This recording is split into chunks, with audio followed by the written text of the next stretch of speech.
confidential news and we can't talk about it. Yes.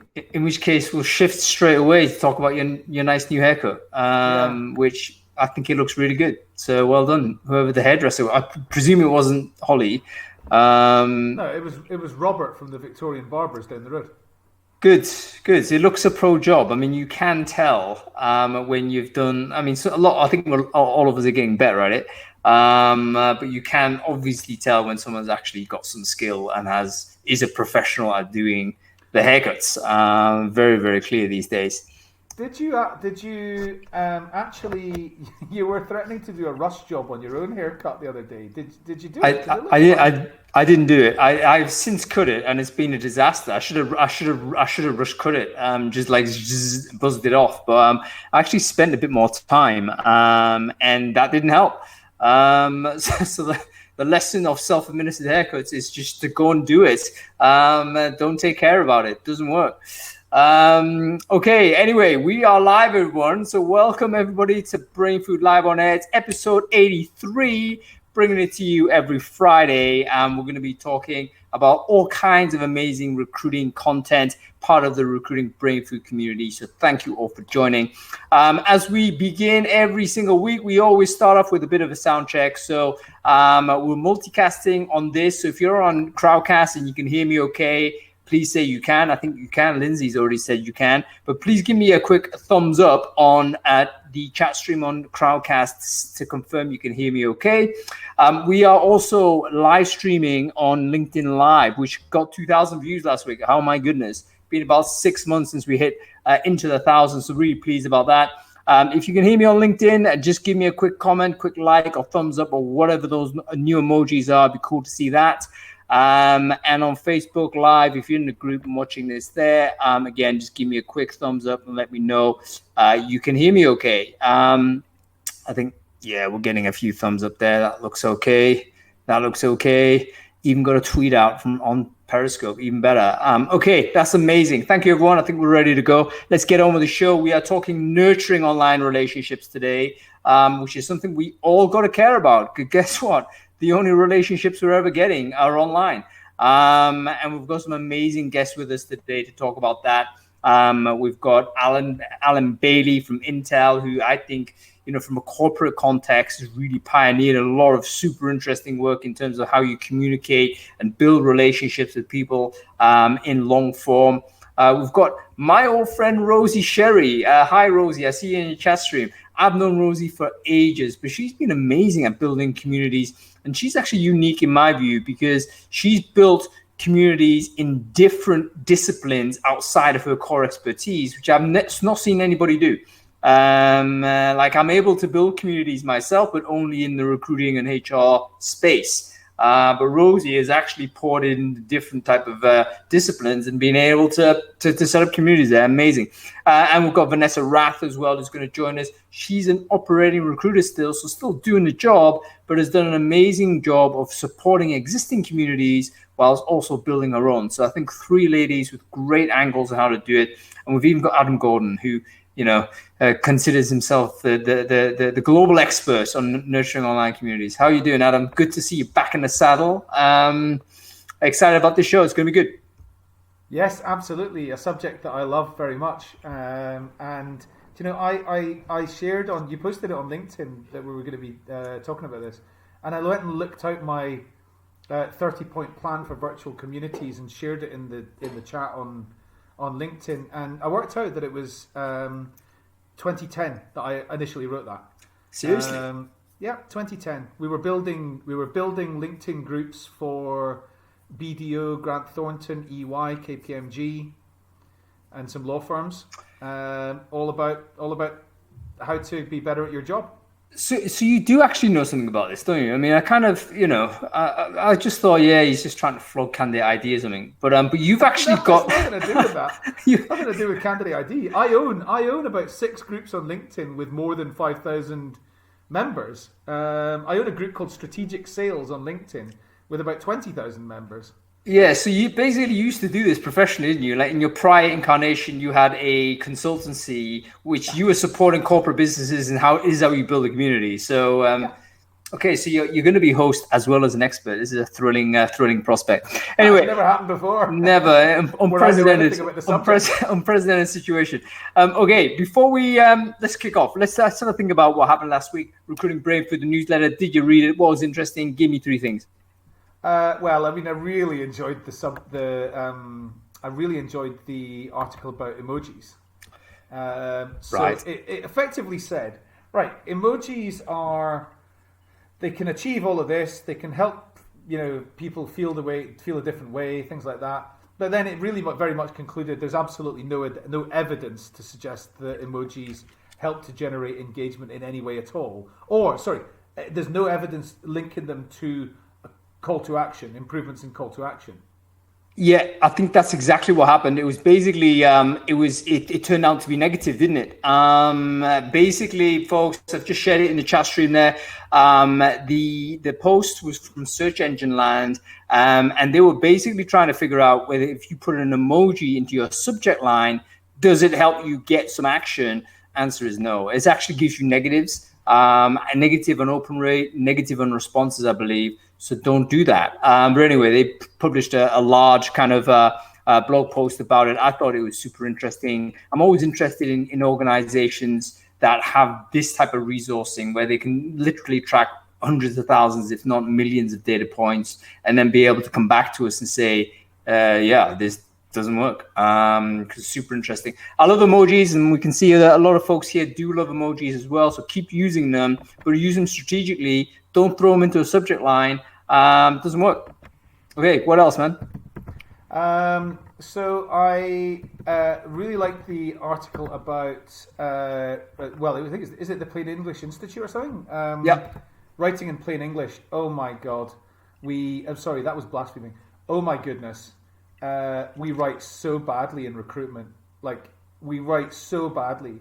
You must have previous experience, or the ideal applicant must have previous experience in management accounting. Well, all experience is previous. Get rid of the word previous. You must have experience in. And the ideal applicant, just you talk to the person. You don't say the ideal applicant, you say you. Talk to the individual. Really, really great. Loads of simple tips in there, such as, use short sentences. Use lists and sentences of like 3 clauses. Stop doing it. Yeah. We absolutely have to simplify. There's almost never an excuse for a comma. Like if it's a comma, that's a full stop. Put a full stop in it. And think about starting a new line if it's that way. You know what? This post, I've just shared it there, plainenglish.co.uk. When you're writing about writing, you've got such a high standard. The post itself had better be good. You can't say, hey, this is about good writing, and it's like the worst post ever. But it was a really interesting read. There's no razzle dazzle about it. There's not a single picture. There's not a single video. It's just pure text. And he's using some sort of, pre-WordPress type technology. So really old school stuff. However, the writing is excellent and the advice is top notch. Everyone can afford to get better at writing, particularly as we're now working all remote and everyone's recognizing that actually written communication is super important in this context, much more so now that we don't have the across the desk type of experience of exchanging information. So let's get better at writing. It's going to make your lives better, make everyone's lives better. Share the link in the chat stream right there. So check it out. Okay, one more, man. Can I just add one other thing to that? I give one really simple example, like you must have previous experience. The word previous is completely superfluous. Right. Superfluous words are such a waste of your time and the reader's time. Yep. There's another one that is you must have excellent written and verbal communication skills. Right? Why not just you must have excellent communication skills? Yep. You must have excellent written and verbal communication skills. Now, deliberate mistake in there. Why verbal? Written is verbal. It means oral. If you're ever going to say that, it's written and oral, not written and verbal. Yeah. Anyway. Yeah, I mean, something I got taught. It's one of those ways. You probably learn this in English Lit, don't you? But for some reason, we've become more florid in corporate communication. Like, I think corporate communication can sometimes lend itself to be more florid and more jargon intensive, kind of almost to demonstrate your intelligence, so to speak. And it really doesn't help you communicate the things that you want to communicate, especially when you're writing to encourage people, to attracting people to jobs. I mean, we've had Mitch Sullivan on here before. We've had Katrina Kibben on before. People who, coaching companies and how to do this. And yeah, we need to get better at it. No doubt. We are polluting the internet with bad writing, folks. Yeah, I learned a lot of it working in advertising from a guy called Alistair Blair, who's a bit of a legend of recruitment advertising. And I thought I was a good writer. And yeah, I mean, he schooled me in quite a lot of things that just don't do this, don't do that. More space in adverts, less words to say the same thing. If you can say something in 5 words instead of 12, say it in 5. Yeah, absolutely important. Okay, final thing, man. Right, the recruitment trends that have emerged and are here to stay as a result of COVID. A guy called Gregory, a LinkedIn article. The LinkedIn one, yeah. It's a general. It's not a LinkedIn it's a general LinkedIn blog written by a guy called Gregory somebody. Okay. Who works for LinkedIn, I think. Mm-hmm. So some of the predictions absolutely correct. So I've written them down. Recruiting teams are going to hire less. They're going to take more responsibility for the build and borrow. And I think that's absolutely correct. As companies need more flexibility around the size of their fixed term workforce, I think taking more responsibility for build and borrow and being involved in the conversations at that kind of workforce planning level. The second one was around the recruitment team having the overall accountability for how diverse or otherwise the organization is. Again, as recruitment teams start to become more responsible for, or certainly influencing internal mobility and what does the internal pipelines look like, I think that's probably true. Virtual recruiting is going nowhere. Entirely agree with this. And in fact, as a community, recruiters could probably help to lead this around.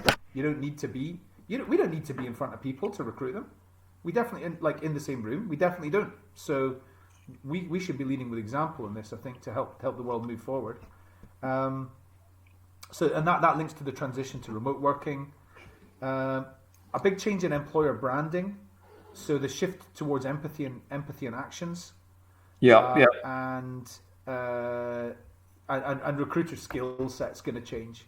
That's a really interesting final point. Recruiter competency profile. We should do a show on that. Basically, if everything is changing the way we think it's going to change, do we really need to change the types of people that we recruit into recruiting?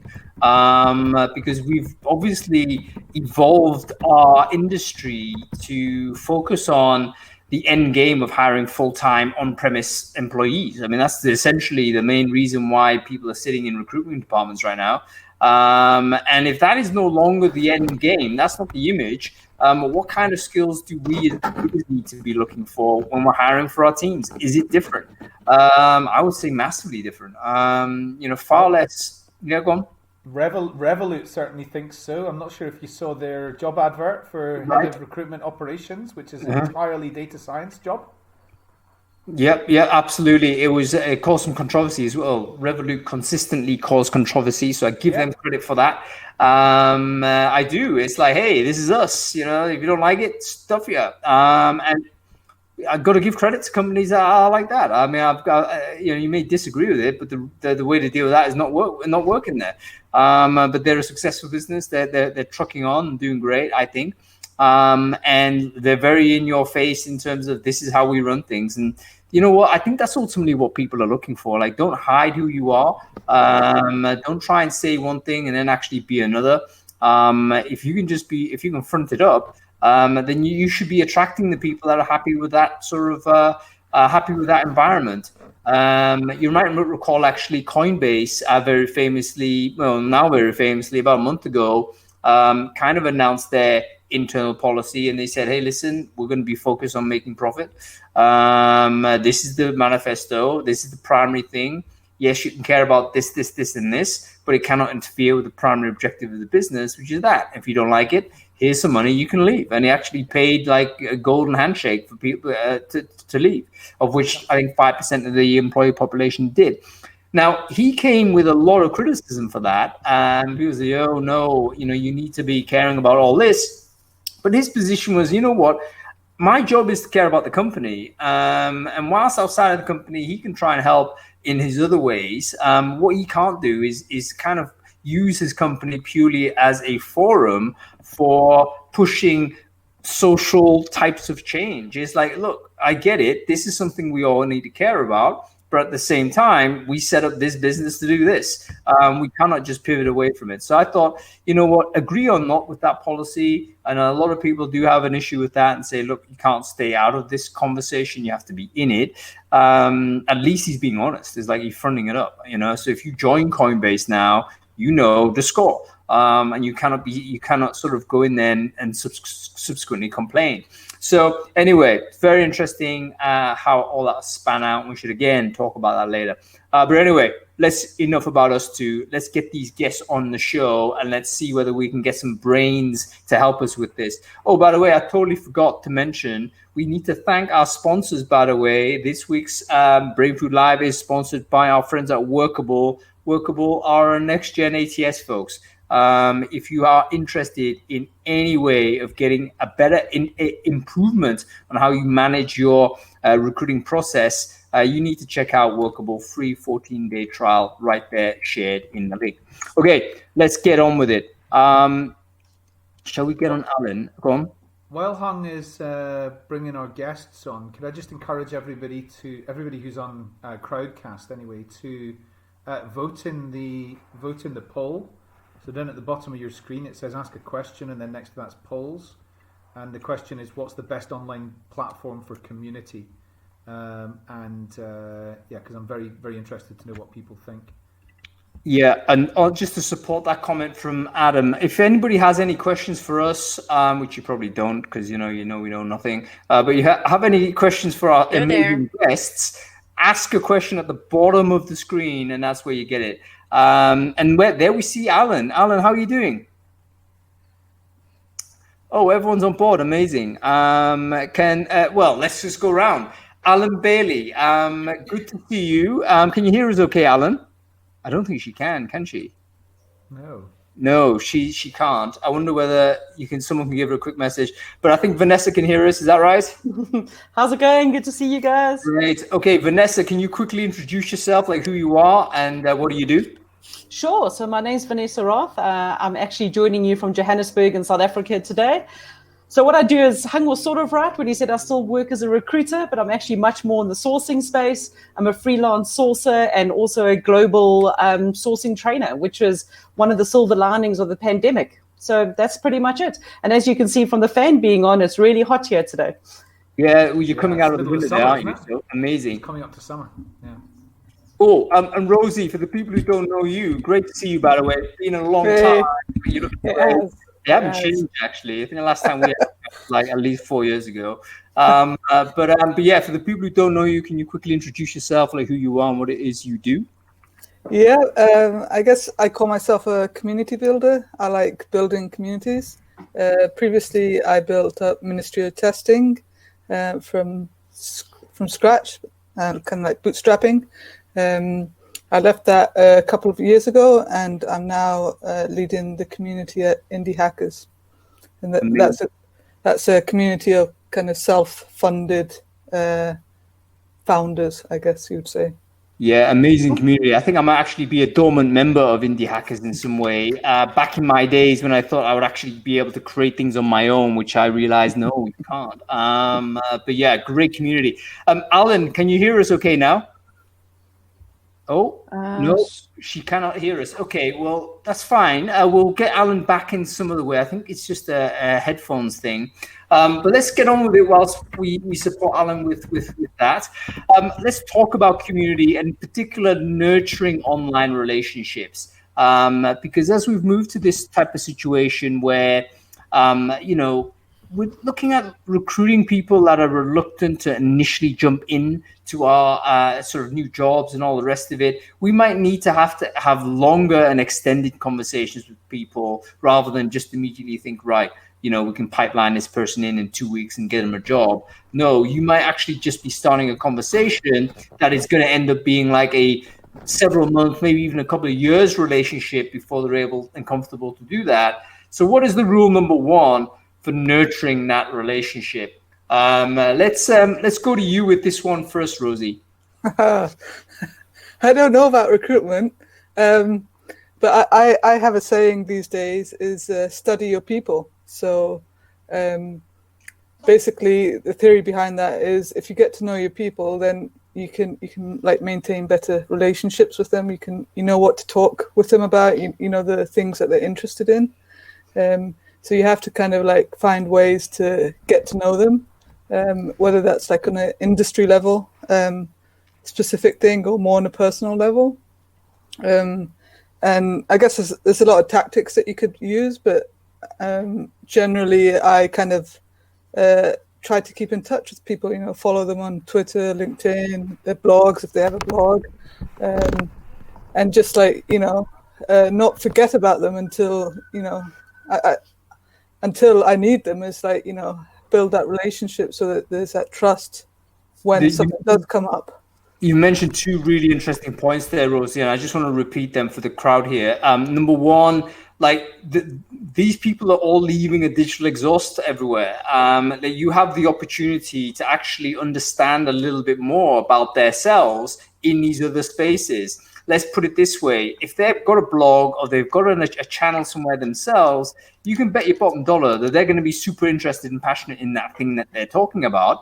So straight away, you've got something that you can vibe with this person with because they're doing it on their own accord. So number one is not just see them as the person that's in your community or whatever it is that you want to do. There's a 3D person in there, fully dimensional. Go and check out some of the other things. The second thing you mentioned, Rosie, is your first connection should not be with like an immediate agenda, right? It's like if you come in and say, right, I need you to do this for me, it's like that's not going to happen. You need to have an understanding that, you know what, you got to build a relationship first and then figure out, you know, all these other things, that good things that might happen, you know, later on once the relationship is a little bit more solid. Good generosity. Generosity is the currency of engagement. Right. Yeah. So where did you read that, Adam? You didn't certainly come up with it yourself, did you? I got it from Scott. I got it from my colleague Scott McRae. Quite honestly, he definitely didn't come up with it either. He said it in a meeting yesterday, and he's absolutely correct. Yeah, that's very interesting though. It's like it's almost like, I don't know whether anybody's read the book by Marcel Mauss, The Gift. You probably haven't because you're not anthropology geeks, but it was one of the very first anthropological tomes out there. This guy basically studied gift-giving cultures that didn't have like a monetary system of exchange. It seemed to be, instead of, you know, our society where, you know, we're trying to accumulate stuff, their society were giving stuff away. It's like it's a bad thing to have stuff. You have to give it away. And it looked bizarre and weird for us. But he calculated that actually what they were doing was by giving something, they were accruing what we now call social capital. By giving something to this person, usually food or whatever it was, that person was actually building social capital in the invisible side. We can call it generosity, we can call it whatever, but they were accruing that. And once you have a lot of social capital, you can either bank it or you can spend it. You can call in on the favors and all the rest of it. So it's also described as leading with value. Yeah, I guess so. You got to stick to your principles. But it's interesting. Let's talk about values a bit later because I think that's a very key part of community as well. Like you've got to have some theme behind it. Let's go to you, Vanessa, on this. I think you're very similar to me in the sense that we're probably not like pro community builders in any way, but we've kind of managed to do it.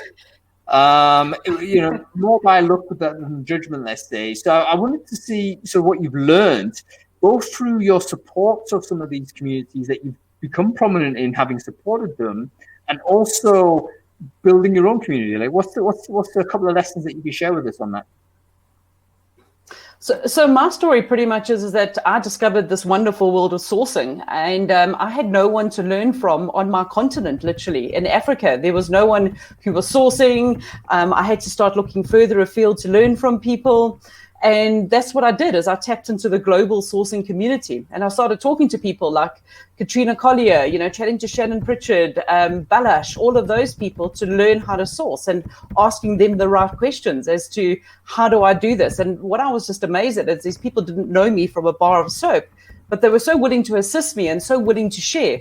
So I took that same kind of feeling after going to my first sourcing event in Budapest 2 years ago, and I wanted to bring that back into a South African context. I've set up a sourcing community here in South Africa where 2 years ago sourcing wasn't a thing. Now we've got a really strong Facebook group, 1,100 people on there. 1,100 people at the last count, where we discuss sourcing, where people will say, I need help with this, or I just discovered this, how can you assist me?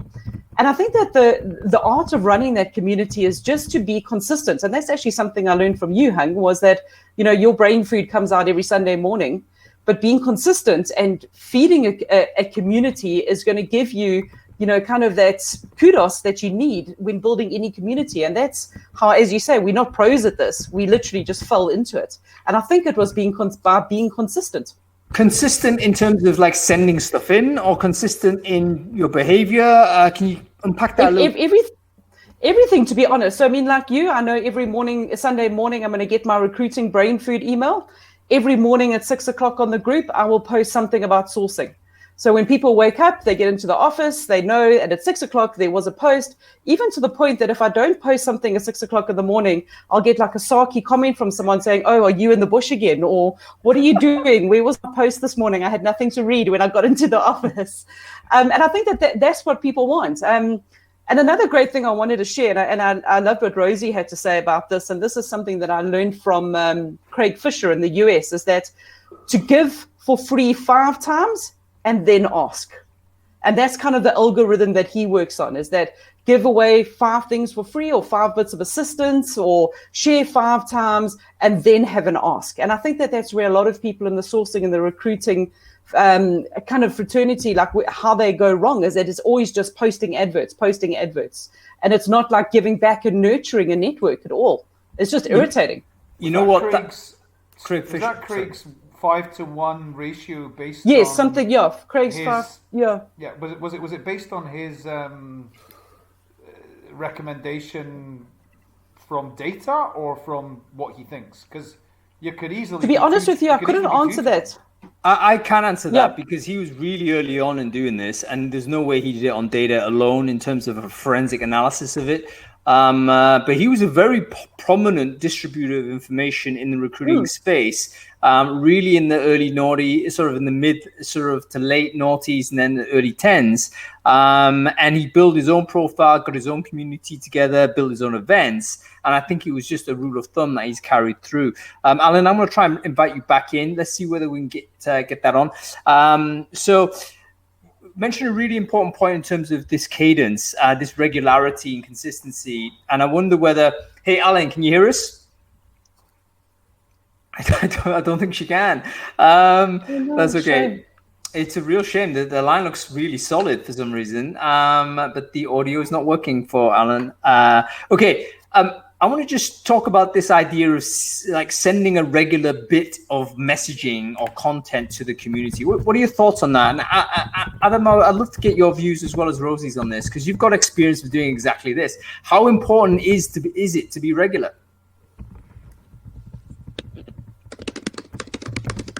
So was that directed at me again or Rosie? Oh, no. Okay. I was going to say either Rosie or Adam, but Adam's distracted typing at somebody. So let's go ask Rosie this question. We can hear Allyn typing, so there's definitely some sound coming through. Oh, shame. Why can't Allyn hear us? It's so weird. We can hear you, Allyn.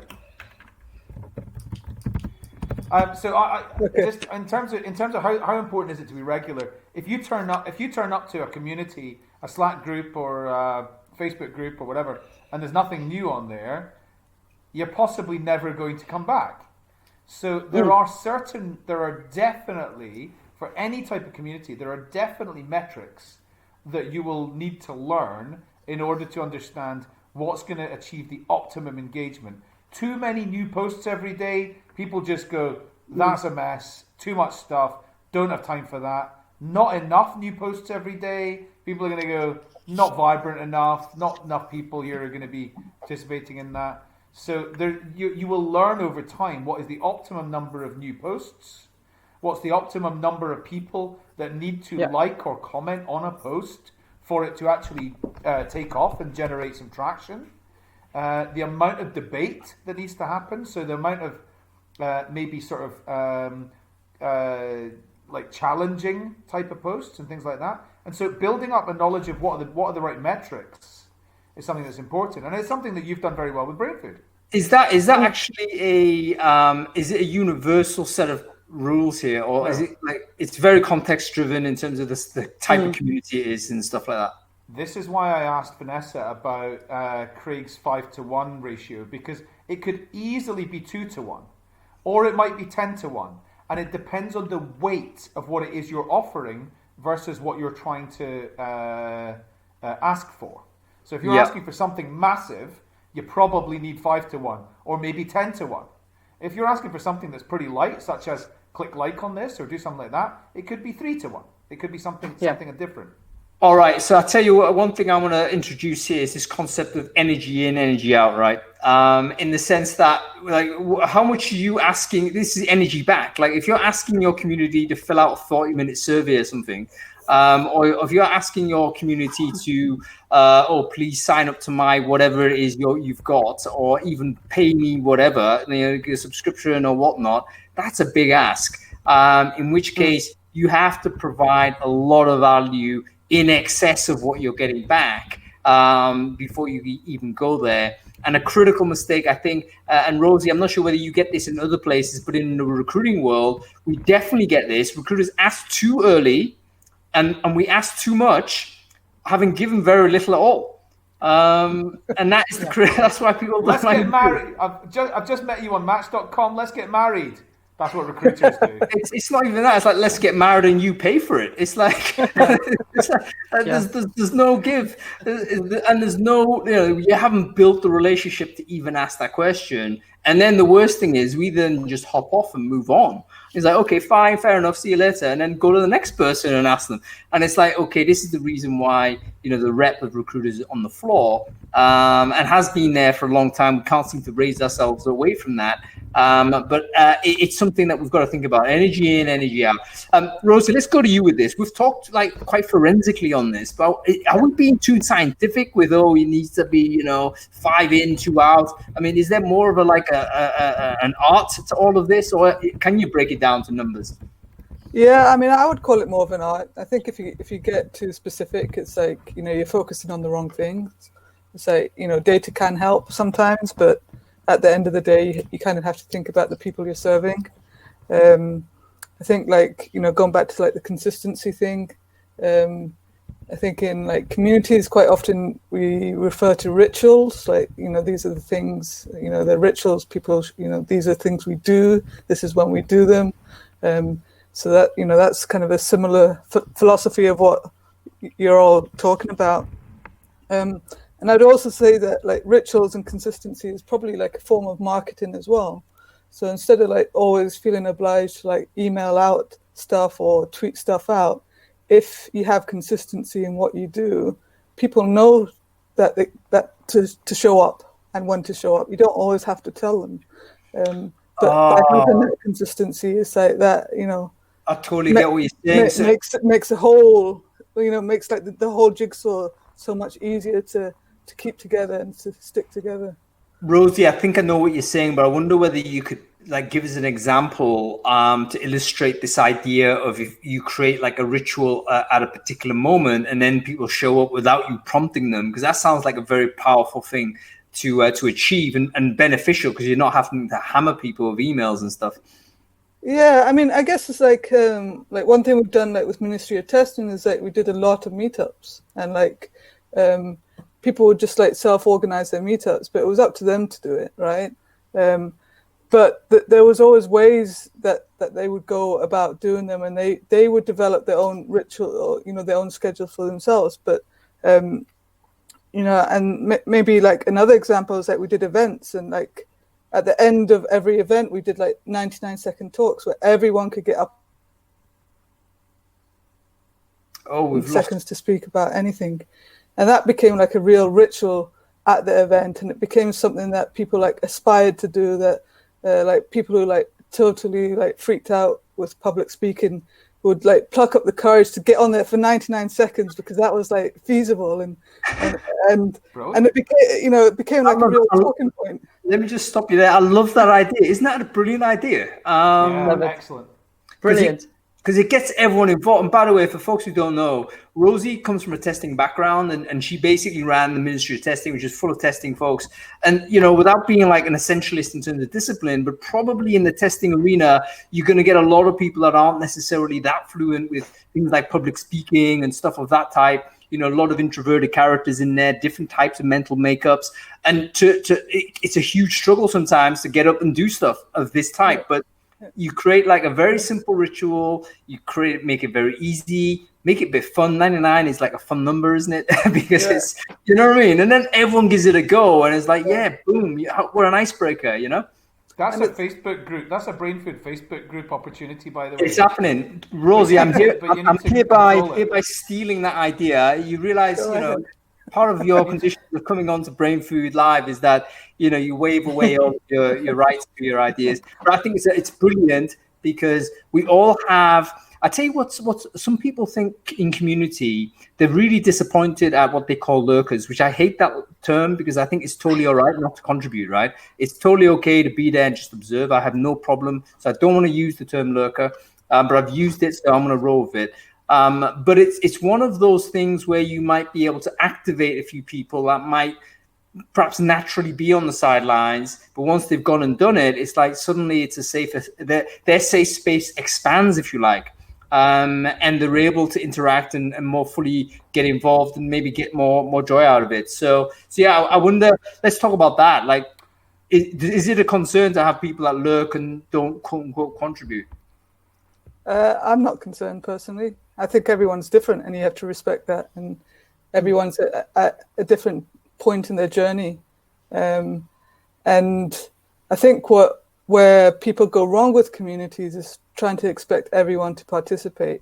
But instead, they should be designing their activities for the lurkers because they're the majority. I learned, now this might have changed, but I learned from building quite large LinkedIn groups back in 2009, 10, 11, that around about 1 in 10 LinkedIn group members will contribute to discussions.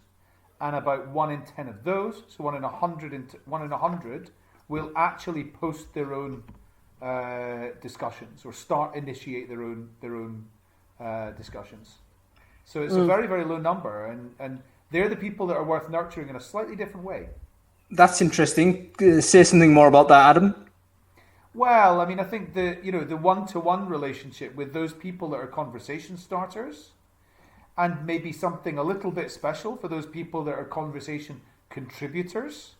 Because I learned that if you are able to introduce people to each other either offline or like kind of video type environment or something like that, they're far more likely to then continue to contribute and communicate with each other using your community. And one other one is, as soon as one person has contributed to a discussion, it's 8 times more likely that they will continue to contribute to discussions. So once they've done it once, so if you at somebody on a LinkedIn post or a Facebook post or something like that in a discussion, it's more like that's going to get them to participate more likely, and then they're 8 times more likely to continue to contribute to discussion within that community, because once you've spoken once, your duck's broken. You're going to keep. I don't know if that's a term. It's a cricket term, isn't it? So you're going to keep contributing. You know what? That's super interesting. I fess up. I don't do any of this. So the folks who are on my Facebook group there, 3,000 odd people. I'm sorry, I failed to give like differentiated experience to the super posters there. You know, it's like, yeah, whatever. So do I correct that? Let me know. I mean, maybe I should give you a beer or something. I don't know. I do what Chad and Cheese do. That's exactly what Chad and Cheese do. They send beer to people. I do like the idea of providing a little bit of concierge to people that are positive contributors, though.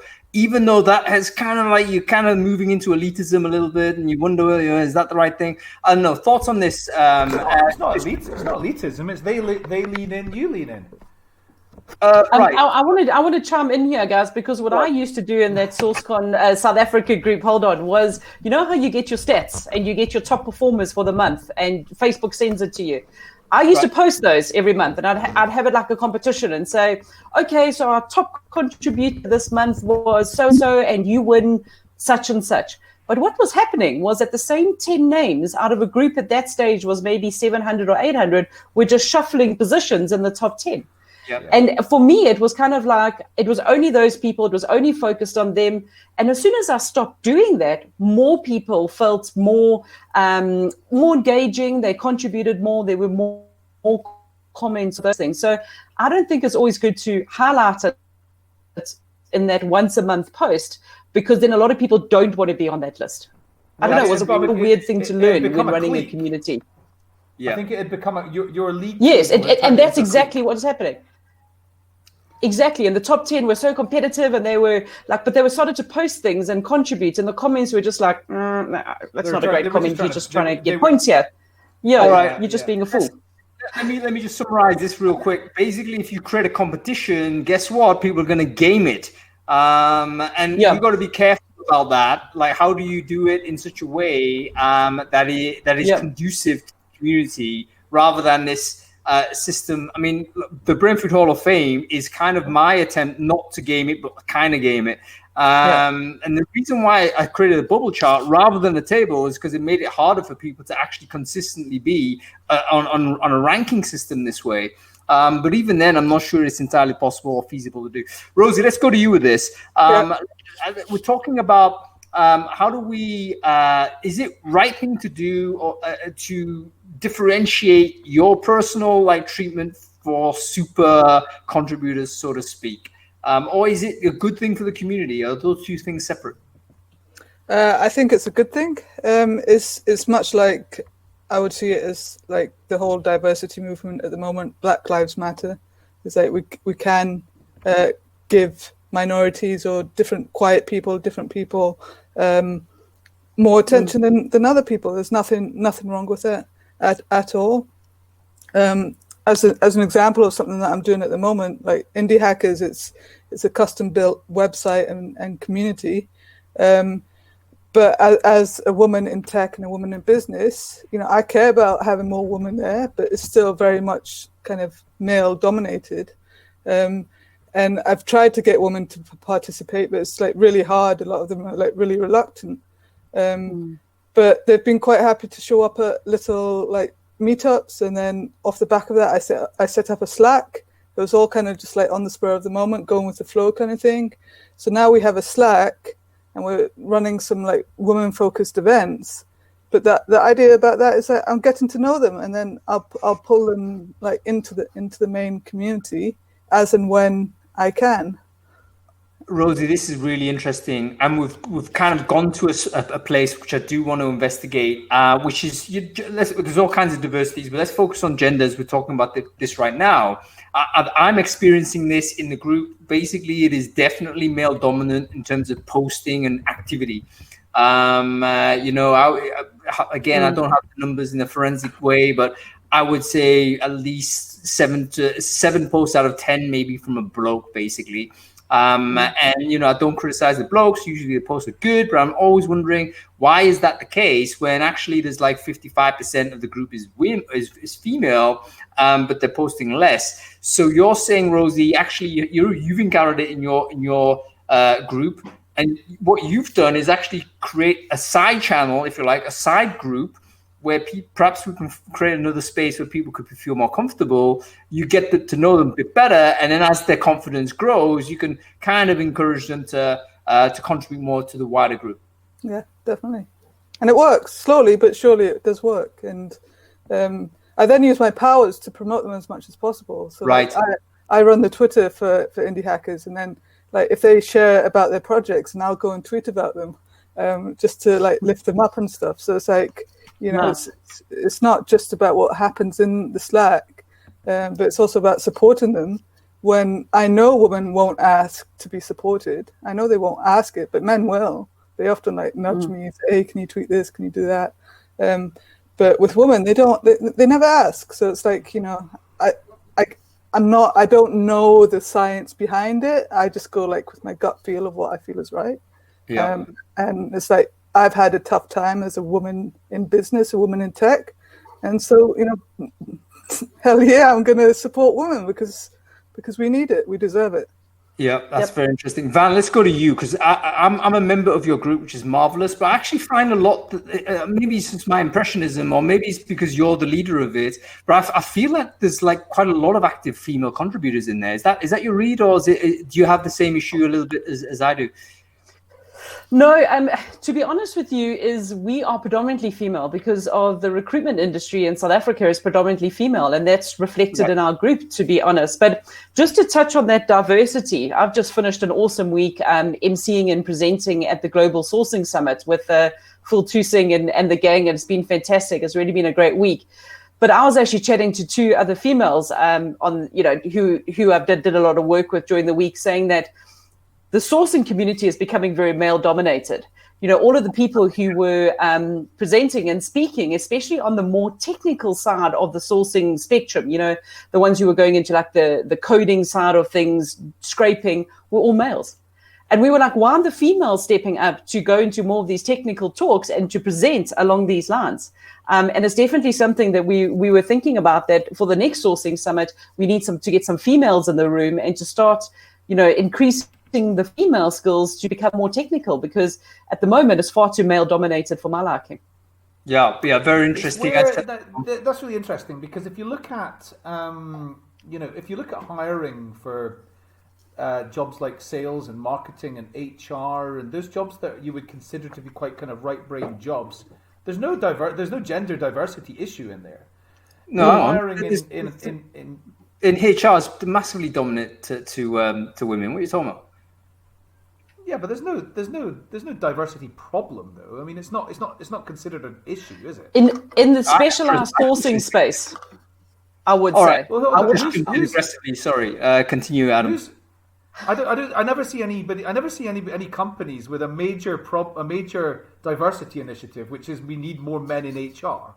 Oh, I think we absolutely do. Well, it's not an active campaign that I've ever seen. It's not a campaign. No, I agree. Active. All right, I get this. Go on. I'm segueing. I'm taking you away from the point. So go ahead.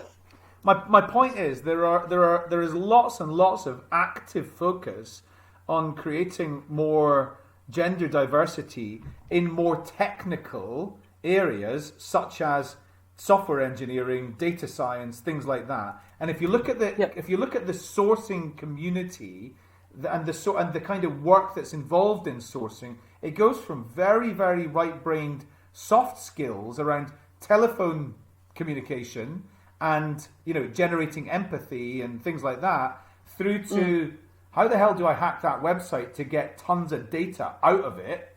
And that is a much, much more technical thing. And those two things are not really the same kind of skill set. So I'm not that surprised what you're saying, Van. Yeah, but to be honest with you, it also depends on the setup of the sourcer. You know, is the sourcer doing the reach out, or is this a sourcer who's the kind of the person who's in the dark room, you're just feeding them flat food and Coke and things like that, and a liquid Coke is what I'm talking about, and they just generating lists all the time. You know, it just depends on, you know, what is the personality. And a lot of the people, as I say, who presented, and yes, there were a lot of female presenters, but their topics were exactly what you're talking about, Adam, more empathetic, you know, being yourself, using humor in your outreach, etc., where all the heavy tech stuff, male dominated. That's very interesting. I'd be keen to know and hear from anybody who attended Sosu, by the way. Great event, 3-day event of sourcing. I think there's loads of people. 4-day event. Is it 4 days? Even too much. 4 But days. I'd be interested in your feedback as a delegate, because did you notice this gender division? I mean, it was there. I'm trusting Van's assessment there. Did you notice it as you were watching these talks? And, was that problematic? And what would you like to see going forward? I'd love to see your views on that. Please make a comment. Let me know on this. Okay, we're talking about gender. We're going to stay on it because it's a topic that we need to keep going forward with. Let's talk about the idea of getting sort of more women involved in this public way. Now, we've got to balance it with this idea of, hey, listen, we need to respect individuals that don't want to participate in this fashion, want to observe, want to look. That's totally fine. But you don't want to be visibly overly male, particularly if you have an ambition to have more balance in the group. So Rosie had one idea was, hey, you create a separate side group and grow it there. Any other ideas on what we need to do? And Rosie, if you've got another one, feel free to chuck it in there. One thing to do is to become an ally, I guess. Men become allies. Men can step back. Men can choose not to participate if they see something that's wrong. If there's too many men speakers, they can choose to step down or point it out. They can choose to put demands, to say, well, what they can ask what the women are being paid and make sure that there's equal pay.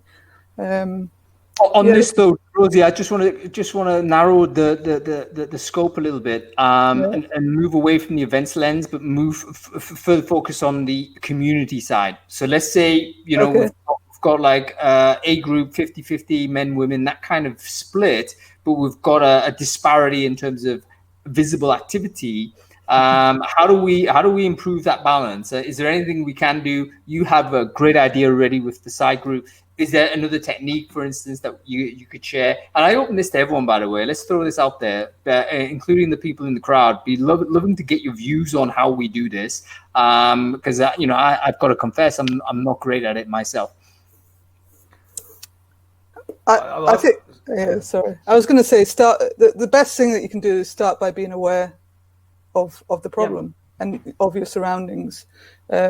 There's really simple examples that happen a lot and constantly, and it really kind of pisses me off. But it happens a lot on Twitter or maybe LinkedIn. But you get these tweets that go out that recommend all these amazing people, like the top of the game, or these people are like the best in community, the best developers, or the best whatever, and they're all men every single time. And it's not that they mean it. It's just like these are the same names coming up time and time and again, and it just like keeps escalating. It's like, if it's always going to be men are always going to be pushed to the top, and women are never going to be seen. So it's like once you can become aware of it, you can start pointing it out to people. And I think like at least from what I've seen, like people in my ecosystem have started pointing it out, and people are like, adding women's names at the end to say, or saying things like, "Oh, have you noticed that's an all-male list that you got there?" So it's like, that's a good place to start. You mentioned a few really important points there. Number one, the visibility of it. It's a recognition that this is a little bit of a disparity, which some people may not know this, but you might need to underline it, I guess, in some way.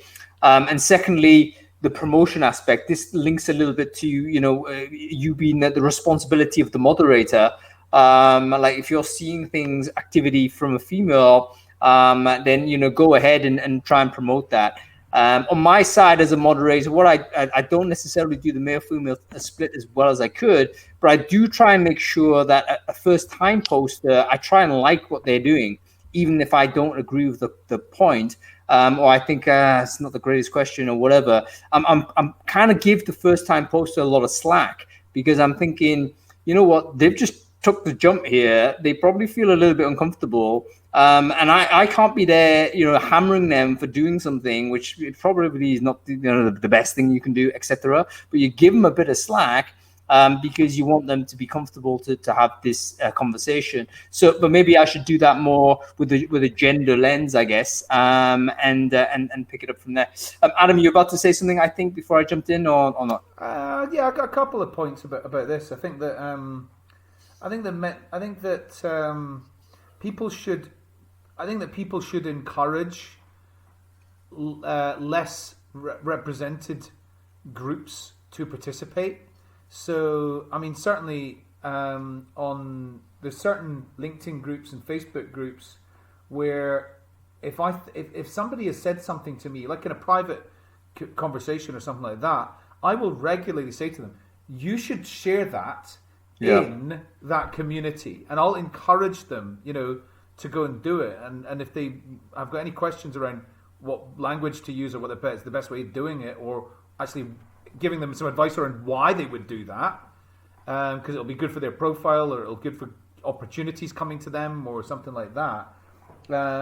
Rosie's definitely right about all men need to understand this, that if you're getting invited to join a panel for something and you can see that everybody else on that panel is a man, do the decent thing and step down. And we do it, don't we? I mean, if we've got a week where it's going to be all guys who look like they're the guests, I always say, don't I? I'll step down for this. There's other people. Let's get a better representation on this group. And probably about 1 in every 4 times, I'll actually do that. Yeah, we're a bit handicapped because we're obviously a 2-person show and we're both blokes. So it's the odds of being sort of more male dominated are almost always there. But we are conscious of it because it's we're losing perspective by purely having this. And we can even go further. You look at ethnicity, for instance, like super conscious of that. I mean, holy crap! Recruiting Brainfood in the group. It is 95% active users are going to be white. That's like, okay. What do I do about that? I'm not sure. It's the damn truth. I'm not sure there's the tooling to do anything about it. I've got one idea which I want to throw at you two in particular as active community kind of organizers and moderators, managers. What is your view on having a set day, like carving out space in the calendar to say for underrepresented groups? Is that a good idea, or is that like just putting again the spotlight on people in a very uncomfortable way? And personally, I hate to be the person, the random the token Chinese person. Like, I'm immediately rejecting that, and I'm kind of conscious of this. But is it a way to do that? Is that a bad idea? Thoughts on this? I would say it's a bad idea, in all honesty, Hung. I think it's something that we need to be consciously doing all the time. Be aware of the minorities in our groups and work hard together as a community to kind of raise their profile. I think if you say, the 15th of every month is, Black Awareness Day or something like that, then it's too much. You concentrate on one day of the month, and then what about the rest of the month? I don't know. For me, it's not a good idea. I just want to touch on one thing you were saying about, the conferences and, seeing the same type of people on panels and stuff. It's also up to the delegates to actually say, I'm not going to attend that conference because the lineup is absolutely a mirror image of myself. I want to go and learn from other people because I'm trying to improve the diversity stats within my own organization. And I think that is what doesn't happen enough. I think there's a lot that can be done. We should just talk very quickly about the movement to virtual. Has that helped or not in terms of diversity, in terms of speaker lineup, panel lineup, and all the rest of it? Absolutely, 100%, Hung, and I'm so glad you asked that question. And that's been the silver lining of the pandemic for me. I mean, I've presented at conferences all over the world, which has just been amazing. Where previously, when people heard that you're in South Africa, they looked at the flights from South Africa, they looked at the accommodation costs. Now it's just like, it's not even a consideration. It's, yes, Vanessa, let's get you on board. And for myself, it's been amazing. And for me to be able to take the South African story of how we work with diversity here to a greater audience has just been incredible. Yeah, I think it's a big leveler, big opportunity for events organizers, community organizers, all the rest of it. Okay, give me another idea, folks. How do we improve the diversity that's often associated with stimulating the shyer members of the group to get involved and stuff like this? Those two things actually may be linked. Any thoughts on techniques to do that? So what I often get is I get people who will rather send me a DM with something and say, Vanessa, can you post this? And I'll always turn around and say, no, you need to post this yourself. So encourage people to stand up. This is not the Vanessa Raath show, but anything that you've got to say is of value. You post it. I'm going to approve it. I'm going to be the first person to comment on it. Go for it. That is so important to understand, that if you're trying to build a community, it can't be all about you. Yeah, if it's all 100%. about you, then that's a big problem. It needs to be maybe 1 in 5 things come from you, something like that. But there are certain groups, especially Facebook groups, where the diversity of the people that I don't mean diversity in terms of ethnicity or gender. I mean the volume of people that are posting is pretty broad, and then there's others where same 1 or 2 people every time. That's a problem for that group. You know what? On this, I reckon it's the difference between being a player and being a platform where other people play. And I think if you might want to manage a community, at least my philosophy is that you cannot be a player, because you've got to basically create the space for other people to talk. Your job is to basically make sure these conversations flow in a safe and positive way. But you can't be stepping in too hard with your own opinions, even though you might have a strong opinion on this particular thing. You've almost got to pull back a little bit and say, you can't just come in and dominate it, because you do have all of these excess powers. It's like you can block people, you can just delete comments, you can be one of those monster moderators. You know what I mean? It's like you don't want to be that person. No. Rosie, let's go to you with this. You're a person that has moderated these groups. Do you agree with that assessment that the role of the moderator needs to be consciously neutral, or do you think no, you're totally entitled to step in and be, fully yourself as a member, just with additional responsibility? Yeah, I mean, I would say that, and I would say kind of mindfulness. And empathy, just being human towards people, and trying to understand things from other people's perspectives is key. And I guess one thing that I've done a lot is just I've always tried to find the spark in people, there's certain people who step forward or who show a specific interest, or you can kind of see a bit of a talent in them, and I've always liked giving people opportunities because I see something in them, and every time I do that, they're totally can't believe it. They're like, oh my God, why are you even thinking of me? Why are you even asking me? And it's believing in people. What do you mean opportunity, Rosie? Are you talking about within the group, you're giving them some shot to do something, or what? Yeah, one guy who's a very good friend of mine now, for Ministry of Testing, when we started doing events, he didn't do the first few events, but he became our main host for our events, and he became our go-to guy. He's a black guy, very friendly, and I just I could see that in him, but he couldn't see it himself. But I could say this is what the community needs. And so many people don't have that confidence to kind of stand up and apply for something. And it's also about, I guess, going back a bit to diversity, is sometimes people need these opportunities, but they also need to be paid for them. So I think there's big culture in communities that people who help build a community don't ever get paid. Whereas when I was doing Ministry of Testing, I insisted that everyone who helped me out got paid, got freelance, whatever it was, they had to get paid something. All the speakers got their expenses paid. Every speaker was treated the same. So it's trying to even out the fairness of it all. So yeah.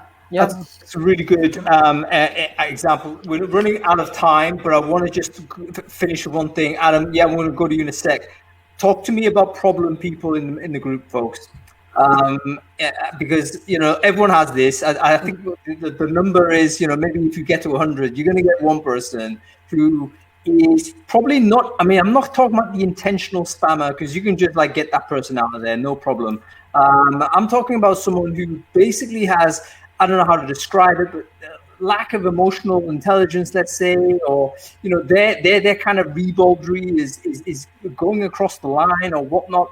but how do you deal with this person? Because I've got to be honest, I'm not an expert at this. It's like, oh goodness, I suddenly have to try and police this behavior and be fair at the same time, and also recognize that certain people are simply going to be better at navigating some of these things than others. How do we deal with that?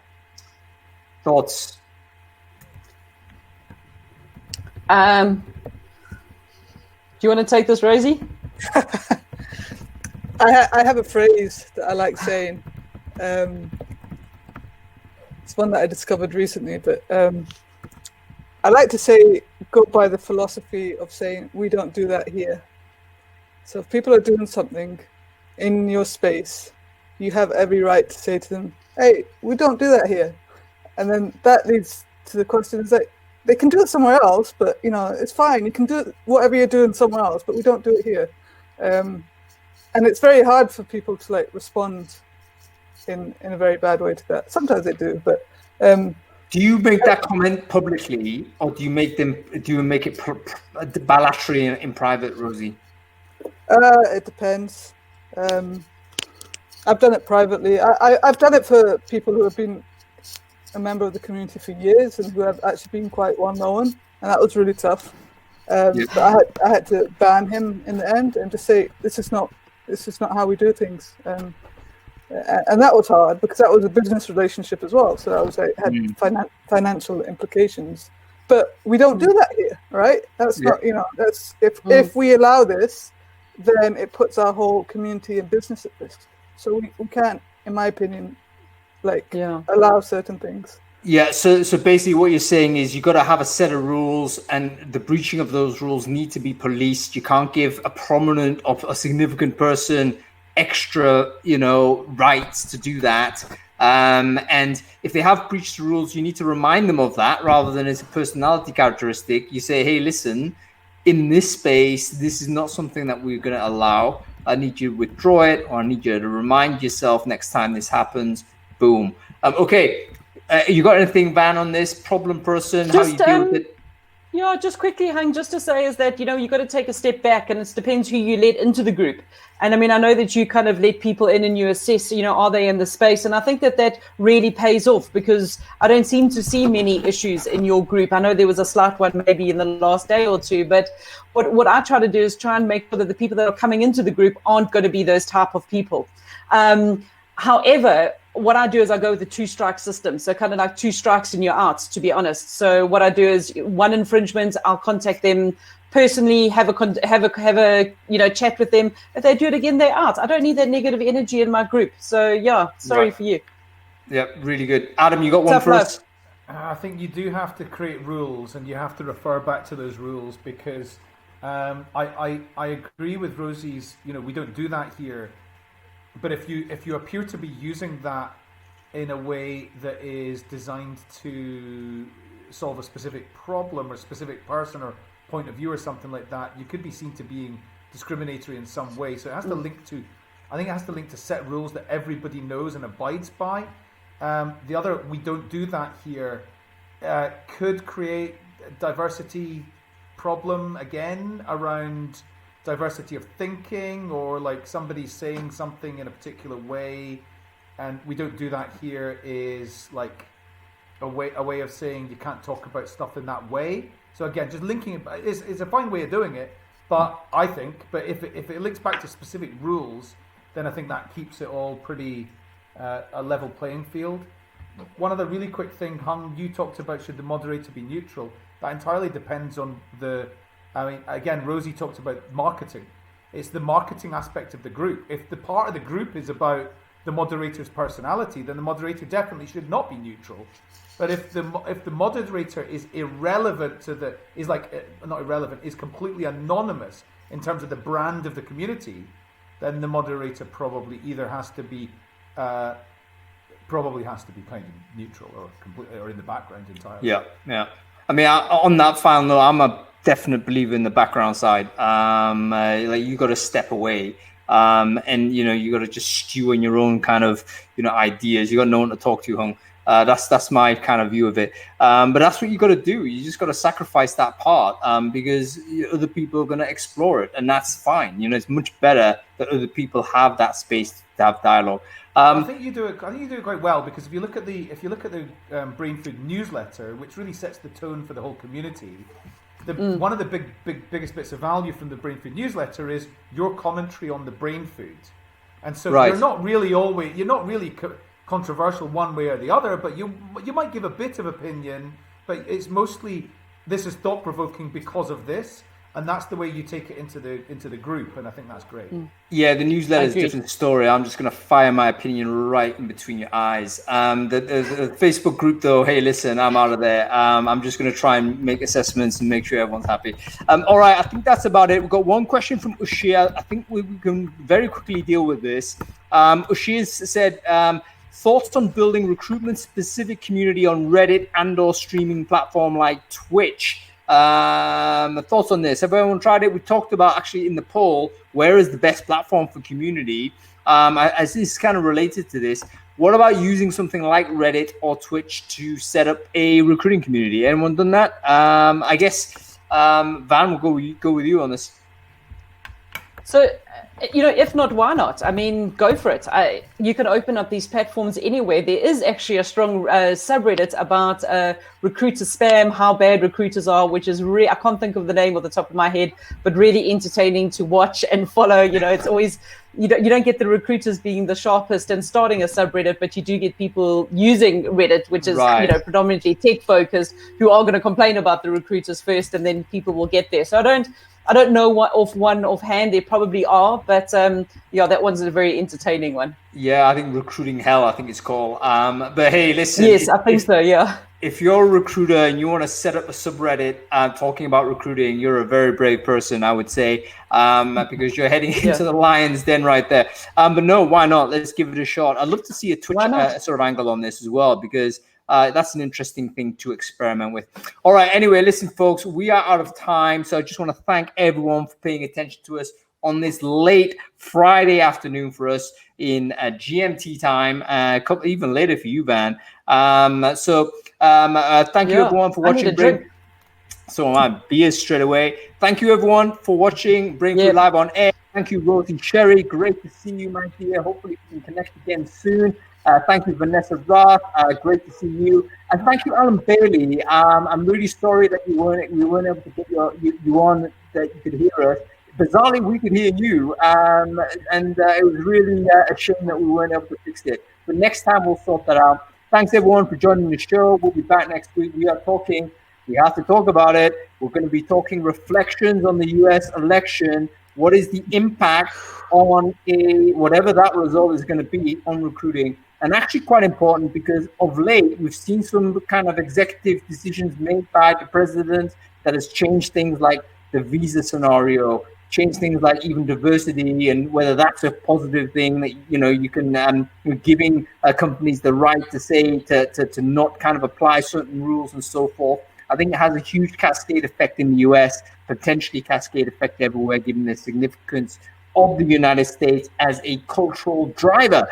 So we're going to be there and talking about that. We've got Laurie Ruderman, Lars Schmidt, and Tim Sackett joining us. It's going to be absolutely rock and roll. You can't get those three people, in a room together. I know. Brainfood Live, isn't it? So make sure you're there. Thank you to our sponsors, Workable. If you are kind of looking for a new ATS, folks, and you need to upgrade, 14-day free trial with Workable right away. They are an enterprise-ready product. I think any organization from SME onwards could give them a shot. Okay, that's about it. Thanks, everybody. We'll see you all next week. Have a good drink, everyone. Cheers. Cheers. Listen, one really quick thing. Go on. That was a really great Brainfood Live, but there was equally as good a Brainfood Live in the chat. I missed half of it. What was going on? No, just between Jane, Jerry, Allyn, and Veronica, loads and loads of great chat. We could have had two parallel shows about the same thing with that lineup. You know what? I love this show. I thought this topic was really good. We should do a round two on it. Just a real shame for Allyn that we couldn't get her on, because she has so much to offer us. We'll have to make sure we get her back. She talked about tribes. She talked about the book Tribes in the chat, and actually I wanted to come back to that and mention what she said specifically, but Too many things to talk about. Yeah, it's too many things. But I've learned a lot here, actually. I've learned about maybe the gender balancing thing I've got to work on. We've also got I love the concierge idea. Why didn't you share that with me before, man? I mean, that's a really good idea. Read my 30-point plan for virtual communities. Come on, mate. As soon as I see any candidate ID branding there, my mind just goes blank, man. It's just like, yeah, whatever. I don't think it is. I don't think it even says that. I think it's probably an old. I think it's probably. Is it pre-candidate ID? It's a social media search document. Yeah. Right. Cool. I'll take a look at it. But I didn't know about I just didn't even think about it. But yeah, there's certain people that are really positive contributors to it. Maybe I need to do something with that without creating a league table, though, because the league table, as we talked about, is going to just disincentivize other people. So I've got to do this on the stealth as a DM style and see if I can do it like that. Anyway, listen, what are you doing this weekend? Watching football. Celtic lost, didn't they? So holy crap! How many points are you ahead now? I think 6. I don't know, but listen, I've only got one thing on my mind: Usyk Chisora tomorrow night. Is that tomorrow? Who you got? I got Del Boy for that. I think Del Boy could do it. I think he will do it. He's a massive underdog. Because he's such a massive underdog, I think I'm going to put 50 quid on that. Yeah, Del Boy is. I don't bet ever. No, you know what? I've always rated him as a boxer because he's squat and he's a great hooker and he's powerful. He's got knockout punch, but you don't know which Del Boy is going to turn up. Like he can turn up and be completely flaccid. It's like weird. No, he is in the best shape he's ever been in. He is absolutely he is in beast mode, and Usyk has never tried to dance around somebody who is going to just keep coming at him with a body that size and who's just going to eat leather. And he's never been anywhere close to a guy like this. So Usyk's come up from cruiser, hasn't he? Wasn't he the cruiserweight champ? And he's moved up. Is that the undisputed? Yeah, so he's very talented, right? But I think the way Del Boy has to do it is just jump him straight away. Like for Chisora, it's a two round fight. He's got to jump. He's got to jump him. Absolutely, yeah. He's got to be absolutely just in his face. He's got to run. He's got to run at him. Yeah. And you know, one thing with Del Boy, when he gets angry, he's dirty as well. He's prepared to just get in there and throw some elbows and headbutts in there. Did you see the way he finished off Arthur Spill? Yeah. Oh, I mean, that was horrible. I mean, the guy was like, he was just sitting there getting pounded, horrible. But, Simon's right. Usyk might work him out after a few rounds, but I just don't know. I just don't know if he's going to have a few. Del Boy could finish him in 3 rounds. He's finished the last 3 rounds in 2 rounds. Yeah, this is all about piling in fast. If it goes beyond 3, Usyk's got his number because he's just a better boxer. So yeah. Anyway, what's Lee said here? I've got to go. He's saying we're having a too much of a feminine conversation. Hey, listen, some of the best fights I've seen are like from women fighters. So it's really getting in there, especially MMA side actually. But anyway, we'll leave it for now. By the way, Lee, good luck for Tuesday. Good luck. Is it Wednesday, Tuesday? I don't know. But yeah, critical moment. We're going to be doing a Brainfood Live on the election. Adam, I don't know what's happening there. All right, that's it. It's all over. I'll see you.